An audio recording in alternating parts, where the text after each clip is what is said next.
This was such a weird game for me to watch because people my age have no idea what Alabama was like before Nick Saban. We've never watched Alabama, up until last year, look weak. We've never watched Alabama seem weak. They've shown no weaknesses, and that armor has seemed impenetrable at times. So when Tommy Castellanos and some Florida State receivers were talking a lot of smack, the thing that I thought was Saban would have shut them up. There would have been not a peep out of them.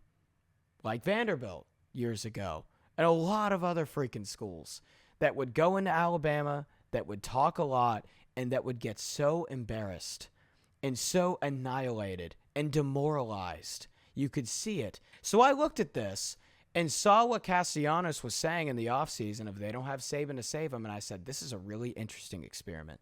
This is a really interesting story, because what emotionally is this Kalen DeBoer Alabama team made of? Because Saban would have shut him up. And you know what? Maybe that's a really unfair standard for me to put on anybody. Well, Bama got dominated, 17-31. And this is not a fluke. This is not like, if you would have expected Florida State to win in the preseason, my initial thought would have been, okay, maybe a couple turnovers, maybe a couple bounces went their way. Bama got dominated in every single facet. Every single facet. Listen to me here. Bear with me. Bama, let's talk about the passing attack. 5.9 yards per pass attempt, a 53% completion percentage. I'm not going to blame Ty Simpson for that, and I'll get into that later, but Bama just did not develop a consistent, reliable passing attack through the air. Florida State, 10.9 yards per pass attempt. They didn't pass a lot. Heck, they didn't need to pass a lot, but these DBs got burned for Alabama, and maybe it was because of this.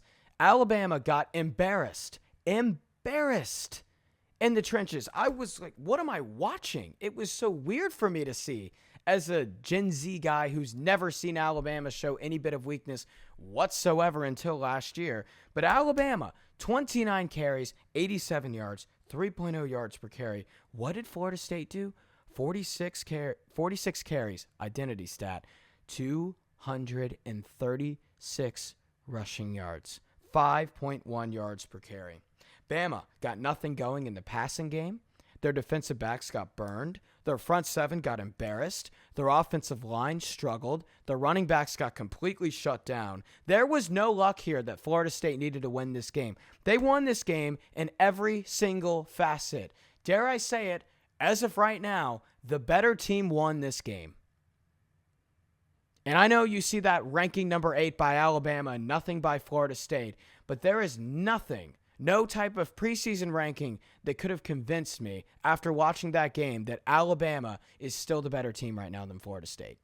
They dominated everywhere. And for Alabama, I'm just going to be frank, some of those stars that we've expected a lot of big things from were no-shows. Ryan Williams, 10 targets, 5 catches, 30 yards, 3 drops. Caden Proctor, this is the shocking one of all. Caden Proctor, big old 6'7", projected first-round pick. Caden Proctor, and I think Caden Proctor is legit. He will be making money on Sundays one day. But Ty Simpson was under pressure on 19 dropbacks against Florida State. Second most in week 1. 75% of those pressures were caused by Caden Proctor at left tackle. Last year, Alabama averaged just 3.5 yards per carry in SEC play. I mentioned the 29 carries for 87 yards, and I mentioned this in the preseason episode. Alabama's big question is going to be that running back room. Jam Miller did not play. I get that. Richard Young, Daniel Hill, Riley, some other guys, nobody stepped up. So the big question for Alabama is who's going to step up in that running back room? Nobody did. So the O-line struggled. Running backs stifled. Wide receivers, I also mentioned, wasn't just Ryan Williams. 5 drops, third most in college football that week. What is Ty Simpson supposed to do? If anything, Ty Simpson probably kept them in that game, I may say. He had some really tenacious first downs out there that just kept him in the game. And I didn't even talk about the defense. Castellanos threw just 3 passes under pressure. Ty Simpson threw 19. He threw more passes under pressure than Castellanos did the entire game.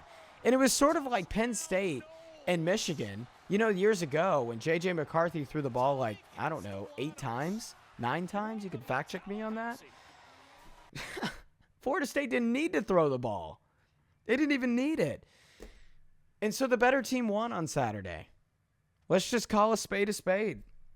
And this was, getting past the nitty-gritty, a huge morale win for Florida State because of them going 2-10 last year.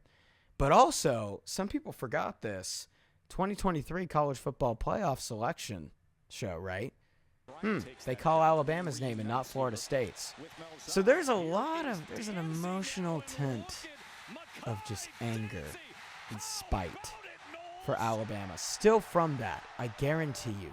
So Florida State storming the field, a lot of people said, that feels kind of wrong. Florida State's a big-name program, and they are. They've been there before.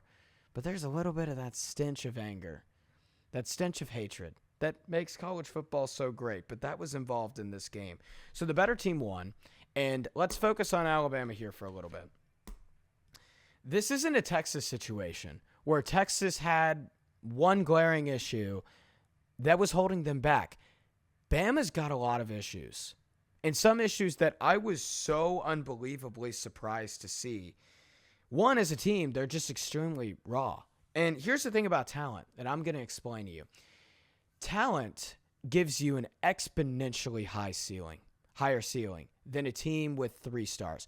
A team with 4 and 5 stars, if they figure it out, compared to a team with 3 stars, that 3-star team is going to get blown out by far. But guess what? They have very similar floors. I mean, we've seen a lot of teams in college football that have a sheer heck of a lot of talent. Texas in the 2000s and 2010s, or Tennessee under Butch Jones, or USC, or Miami. We've seen it. Florida State last year, for example, where there's a lot of talented guys, but they still lay an egg and go 2-10 or 3-9 and get beat by 3-star teams. So here's why I bring this up, is because Alabama is a talented MFing team. As a matter of fact, the 3HM has Alabama as the second most talented team in the country. But just because you have a lot of talent doesn't mean that it gives you a high guaranteed floor, gives you a high ceiling. But getting a lot of talent is one thing. It's hard. But getting all of that talent to buy in, to progress, develop properly, play in the SEC, and know their roles, that's a whole nother ballgame. And Kalen DeBoer was really good at Washington at maximizing the most with some underdogs.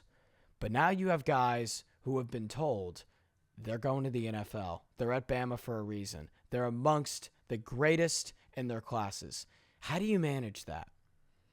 And as Kalen DeBoer's seat gets hotter and hotter and hotter, because I wouldn't be saying that if this were 99% of jobs in the country, but this is an 18-time national champion, face of the sport, Alabama Crimson Tide. And that's not the standard. And Alabama right now has issues at running back. They have issues at offensive line. They have issues at receiver. They have issues in their front seven. They have issues at defensive back. It's a really talented team that is extremely raw in a lot of positions. And if Kalen DeBoer doesn't figure it out, that hot seat might get too hot for him to handle.